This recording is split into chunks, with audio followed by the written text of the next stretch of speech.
De Abomey-Calavi à Porto Novo, en passant par Cotonou, les apprenants de la section technique du lycée Les Palmiers ont quitté le temps d'une journée le cadre habituel des salles de classe pour une immersion au cœur du patrimoine historique et culturel du Bénin. Première escale, le musée romain à Porto Novo, un haut lieu chargé d'histoire où les élèves ont découvert le riche passé du royaume. À travers récits et explications, les guides ont retracé la succession des rois et les grandes périodes qui ont marqué cette cité. Les enfants mal formés sont divinisés. Les enfants mal formés sont divinisés. Donc quand ils décèdent, quand ils décèdent, on leur retourne encore la rivière pour recueillir leur esprit dans l'eau de rivière qu'on met dans la jarre comme ça, qu'on couvre de linge blanc. Et les adeptes, tels qu'elle a porté, tête baissée, ramènent ça à la maison. Mais il ne faut pas rentrer. Ils laissent ça dehors, permettant aux passants de prendre cette eau en laissant quelques pièces de monnaie, de se laver les mains, de se laver le visage et de faire des vœux de prospérité, de bénédiction. Parce que la conception est quoi? Les enfants mal formés, leur courte durée, ils sont des divinités qui sont passées pour bénir à cause de leur courte durée. Ils ne durent pas longtemps, ils sont juste passés pour bénir la divinité de bénédiction. C'est la conception qui est faite de ces enfants mal formés, qu'on appelle Toronsu. Là, c'est le tonnerre personnifié. La foudre personnifiée, c'est le rabioso. C'est le rabioso. Les Yoruba l'appellent le Tiango. C'est une divinité de justice qui utilise la hache à double tranchant et le feu pour intervenir. L'histoire nous a raconté que le roi Tofa a eu à faire le combat avec le tonnerre. Voilà, Tofa le tonnerre, c'est ici que ça s'est passé, dans la cour du roi, là où je vous ai montré, là on est rentré dans la cour du roi. Vous avez ici la liste des 25 rois qui sont passés ici en alphabet Goun. Fouenolé, c'est le propriétaire. Théagoni, le fondateur. Les vrais rois sont en noir, les chefs supérieurs sont en bleu. Et vous avez Hawe de part et d'autre. Hawe, c'est le cri. C'est le cri de Kokoko. Comme le Kokoko, quand on veut rentrer dans une maison, on dit Kokoko. Voilà. Quand vous voulez venir aussi dans le palais, vous êtes à une certaine longueur et vous dites Hawe. Et quand on vous accepte, on dit laisse le Hawe et viens. Et tu rentres. Si on ne t'accepte pas, on dit prends ton Hawe et repars. Et pour jouer, il faut être orphelin de père et de mère. Si vous êtes orphelin de père, vous jouez avec la main gauche. Si vous êtes orphelin de mère, vous jouez avec la main droite. Jusqu'à présent. Si vous êtes orphelin des deux parents, vous jouez avec les deux mains. Comment ça se passe? On dépose les tambours et on fait la ronde autour du tambour avec bâton en main. On chante, on danse et puis on saute pour jouer.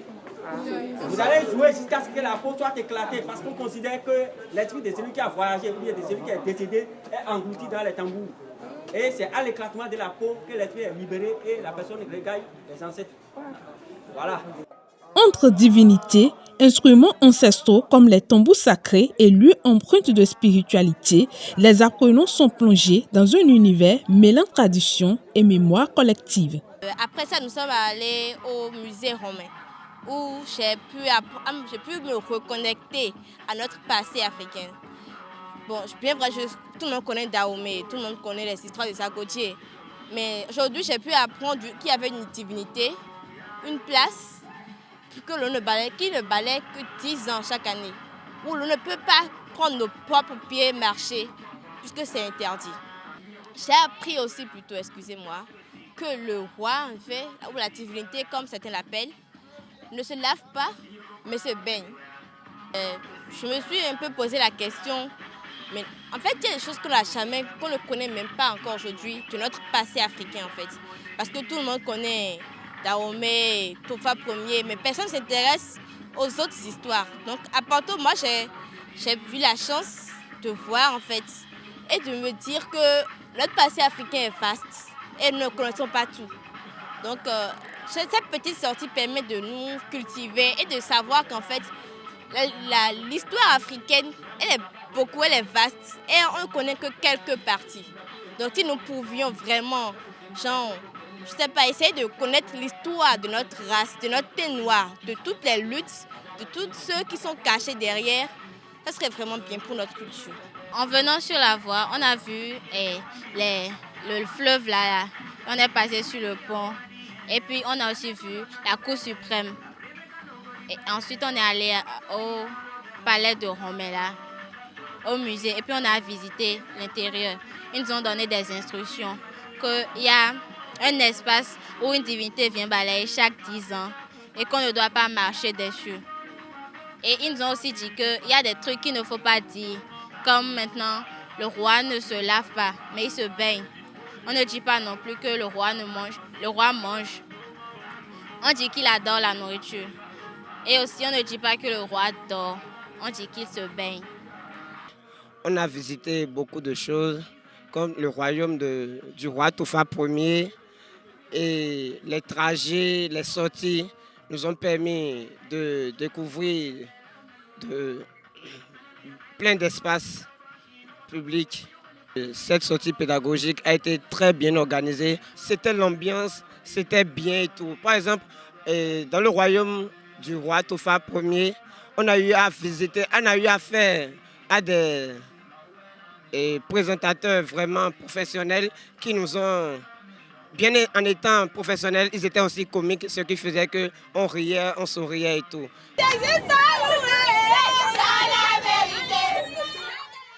Après cette visite riche en enseignements, cap a été mis sur la plage de Semain.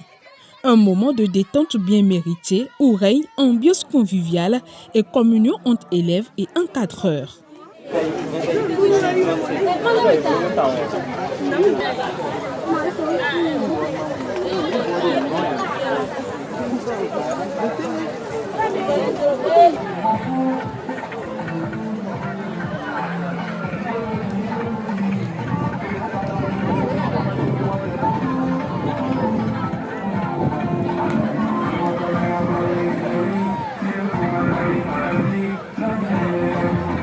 Entre découverte, partage et émerveillement, cette sortie pédagogique aura permis de créer un véritable pont entre le passé et le présent.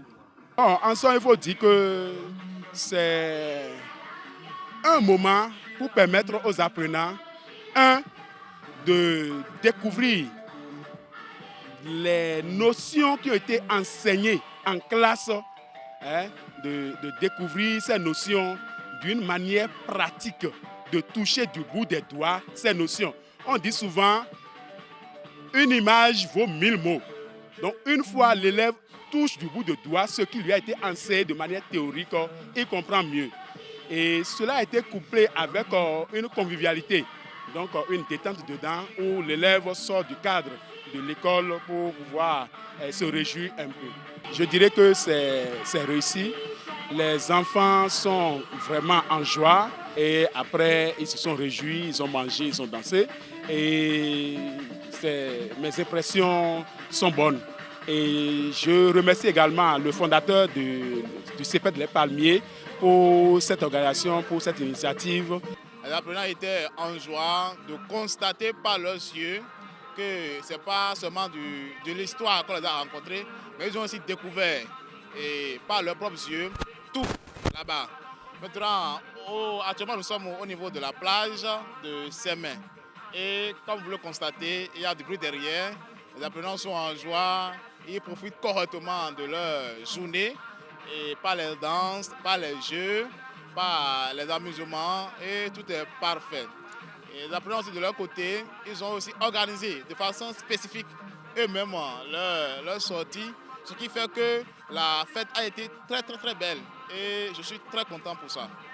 Enseignants et apprenants n'ont pas manqué d'exprimer leur gratitude aux responsables du collège privé d'enseignement technique Les Palmiers, en particulier aux fondateurs pour cette initiative enrichissante. En gros, la réjouissance, c'est un truc qu'on fait chaque jour. Mais le fait de pouvoir le faire avec tes amis, tes proches, et même de faire de nouvelles rencontres, c'est ça qui est le plus amusant en fait. Remercier particulièrement notre fondé d'avoir permis cette sortie parce que sans lui, nous ne serons pas là à connaître notre histoire et puis à se réjouir. C'était vraiment émerveillant. Parce qu'on dit souvent qu'après l'effort, c'est le réconfort. Même si l'effort n'est pas encore terminé, on essaie de se réconforter, de mettre de l'ambiance dans nos cœurs. Je tenais à remercier le fondé, M. Modeste Arrossin, parce que c'est lui qui a eu l'idée pour la sortie, et aussi le délégué, Atolou Djodoné. Il nous a vraiment aidés, c'est lui qui nous a permis la sortie. Je veux d'abord remercier monsieur le fondateur de l'école Les Palmiers, parce que c'est grâce à lui que la sortie a été planifié et ça a eu lieu. Et je remercie énormément pour ses engagements, pour tout ce qu'il fait pour l'évolution de l'école Les Palmiers. Après ça, je vais remercier les membres de l'administration, monsieur le coordinateur, les censeurs généraux et adjoints, et les surveillants généraux et adjoints, les membres de l'administration, un peu de tout. Et je remercie aussi les professeurs encadreurs qui sont sur les lieux pour aider l'école dans les encadrements des apprenants. Je remercie tout le monde et merci à tout le monde. Une expérience enrichissante qui laisse des souvenirs indélébiles et renforce le lien entre savoir et réalité. Au lycée Les Palmiers, l'apprentissage ne se limite pas aux salles de classe. Il se vit aussi sur le terrain.